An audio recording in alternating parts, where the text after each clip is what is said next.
Oi, turma. Do livro Francisco de Assis, João Nunes Maia e o Espírito Miramês, no capítulo 8, Simbiose Divina, na terceira parte, fazia-se necessário que o apóstolo tomasse cuidado com o sistema neuropsíquico espiritual de Maria Picalini. A mulher grávida passa a viver o mundo mental do reencarnante e vice-versa. Todavia, o que for mais evoluído pode se defender dos pensamentos e emoções que não se coadunem com a da formação já alcançada. Mesmo assim, quando se trata de mãe colocada em esfera bem inferior à do futuro filho, os grandes enlevos mentais a colocarão em depressão, danificando, com a alta corrente de energia oriunda do filho, a rede nervosa, constituída de filamentos quase invisíveis.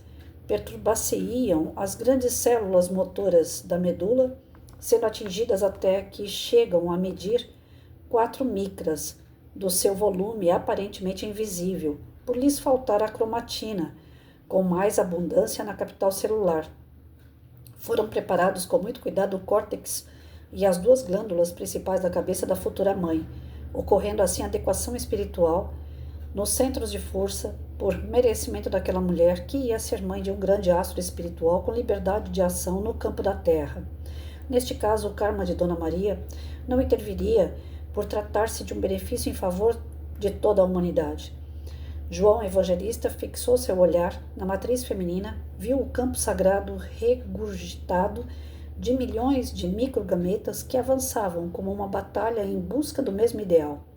O centro de formação da vida, com suas protuberâncias, movimentava-se na forma do automatismo orgânico, dificultando assim os agentes da vida, que procuravam sobreviver em lutas individuais na conquista de seu objetivo com os próprios homens, o fazem instintivamente. Luzes circundavam cada um em particular de acordo com a sua formação congênita, na unidade dos genes, com traços e pontos de hereditariedade. Mudava-se o que poderia ser mudado pela alta posição da alma reencarnante, porém, muita coisa não é lícita mudar. A herança do corpo biológico é um fato que muitas vezes atinge até o mundo emocional do espírito. Tudo isso obedece a uma grande área na qual a relatividade domina. Esse assunto ainda está por se completar em se falando da Terra, porquanto tanto a ciência quanto as cogitações filosóficas e religiosas são deficientes nas suas abençoadas explicações. A luz azul celeste predominava como aura de cada espermatozoide, estando a diferença em algumas aberturas de onde o núcleo atingia as estrias áuricas, permitindo ao mentor espiritual escolher, com a sua alta sensibilidade, parte do centro de sua vida física, e o óvulo feminino, desprendido pelas correntes emocionais, encontrava seu par por mais completa afinidade morfológica e se ajustavam dentro dos moldes planejados pela lei e pela justiça, pela paz e pelo amor. Eis porque todo homem tem algo de feminino e toda mulher carrega consigo muita coisa de masculino. Tanto num como no outro afloram essas qualidades intrínsecas ao ser, por natureza congenital e pelo ambiente das circunstâncias. João ampliou o campo de disputa de maneira exuberante. O espermatozoide tinha como campo de vida uma gelatina grossa que dificultava a corrida dos bastonetes, cada um buscando ser o escolhido da princesa que se encontrava à disposição do óvulo. Tocou e ele se motivou, ganhando a liderança. A sua luz ofuscou os outros que ainda não tinham perdido a esperança. Aproximou-se do óvulo, que se encontrava inundado de luz vermelha, já esmaecendo, para ganhar-lhe a gema na formação do ovo, parecendo um sol a fundir-se com outro astro. Ao encontro dos dois agentes de vida física, deu-se uma pequena abertura do óvulo pelas emoções conexas de forças que se completaram e se esconderam um no outro por bênção da vida, por bênção de Deus.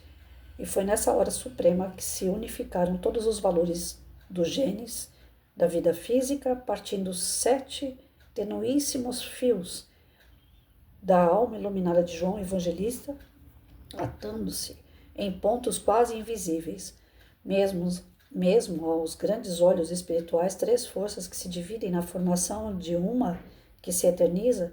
Para o esplendor da consciência, o discípulo de Jesus estava ligado ao seu futuro corpo, em nome daquele que é o caminho, verdade e vida. Bom, nessa terceira parte do texto, essa questão da simbiose, né, que existe entre mãe e filho, principalmente entre mãe e filho durante a gestação, é algo assim impressionante. Tudo o que o feto sente a mãe acaba tendo como reflexo e vice-versa. Então, eu que já fui mãe, eu posso dizer, eu como sou Santo Tomé, né, eu preciso provar para acreditar. Então, eu passei por essa experiência e é fato de que realmente, quando a mãe está bem, a criança fica calminha. Quando a mãe não está bem, a criança fica agitada.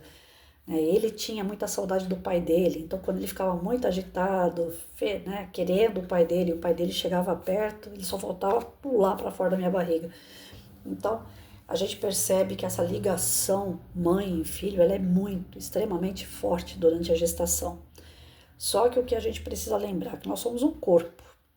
Dentro desse corpo vai gerar uma nova vida que é individual.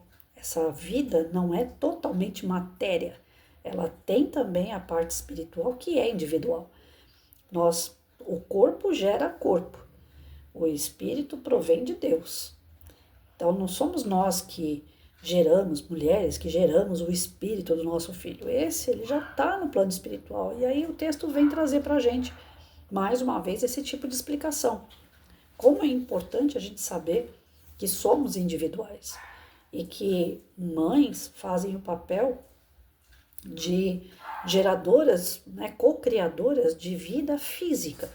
Mas aquele serzinho que está ali é algo que foi preparado pela espiritualidade que já existia e talvez já tenha tido outras oportunidades muito maiores do que a própria mãe, como é o caso de Francisco de Assis.